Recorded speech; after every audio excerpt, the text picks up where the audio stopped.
राम मंदिर की प्राण प्रतिष्ठा समारोह में निमंत्रण को लेकर सियासत गर्माती जा रही है।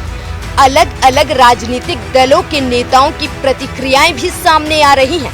इसी बीच शिवसेना यूबीटी के राज्यसभा सांसद संजय राउत ने भी बड़ी प्रतिक्रिया दी। उन्होंने राम मंदिर के प्राण प्रतिष्ठा समारोह को लेकर कहा कि हम इस इवेंट में नहीं जाएंगे, ये बीजेपी की रैली है। हम इस कार्यक्रम के बाद अयोध्या में रामलला के दर्शन के लिए जाएंगे। शिवसेना उद्धव गुट के नेता संजय राउत ने बीजेपी पर हमला बोलते हुए कहा कि पूरे देश में विपक्ष के नेताओं से क्यों पूछा जा रहा है कि क्या आपको न्योता मिला, क्या आपको न्योता मिला, ये सब क्या है?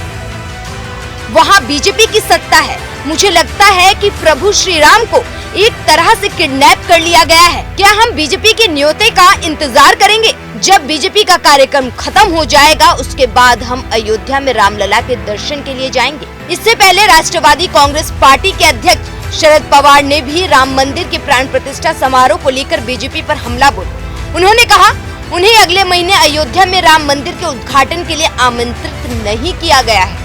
बीजेपी पर निशाना साधते हुए शरद पवार ने कहा कि ये समझना मुश्किल है कि क्या पार्टी इस मुद्दे का इस्तेमाल राजनीतिक या व्यवसायिक उद्देश्यों के लिए कर रही है। तो वो कोई कसर नहीं छोड़ती। पूरे देश से एक प्रचार की ये उनकी एक रीत है। प्रचार करो जमकर, सब कुछ हमने किया है, बाकी कोई नहीं। और पूरे देश की जनता को बेरोजगारी, महंगाई, जम्मू कश्मीर, मणिपुर, ये भुलाने के लिए इस प्रकार के वो बातें करते आते हैं। राम मंदिर बन रहा है, बन गया है और उसको बड़ा बनाएंगे। आप बोल रहे हैं ये भेज रहे हैं, अरे शिवसेना ने भी खून दिया है ना।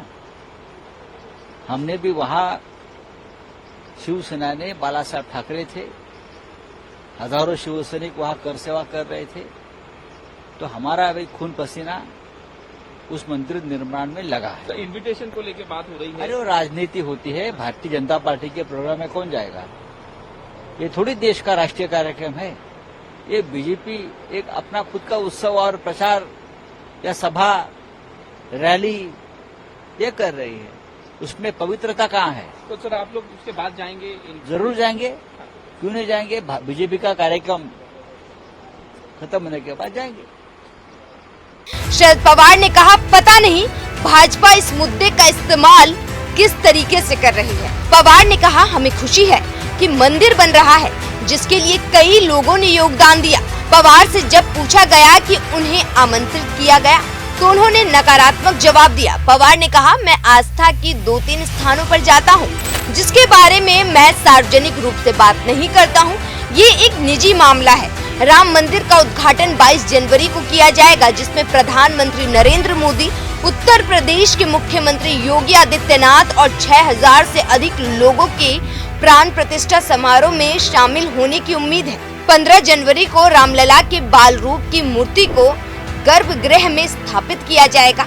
इस दिन से अनुष्ठान शुरू हो जाएगा और 22 जनवरी को प्राण प्रतिष्ठा का कार्यक्रम होगा। इस कार्यक्रम में देश विदेश से बड़ी संख्या में वीवीआईपी मेहमान शामिल होंगे। इससे पहले पीएम मोदी 30 सितंबर को अयोध्या में एक हवाई अड्डे का उद्घाटन करेंगे। इसके बाद रोड शो और जनसभा को संबोधित भी करेंगे। अब देखना ये बहुत दिलचस्प होने वाला है और सबकी नजरें राजनीतिक रूप से भी 22 तारीख को रहने वाली है कि आखिर रामलला के प्राण प्रतिष्ठा समारोह में विपक्ष के किस किस नेता को न्योता दिया जाएगा और कौन कौन उस समारोह में शामिल होगा। ब्यूरो रिपोर्ट, दैनिक हिट।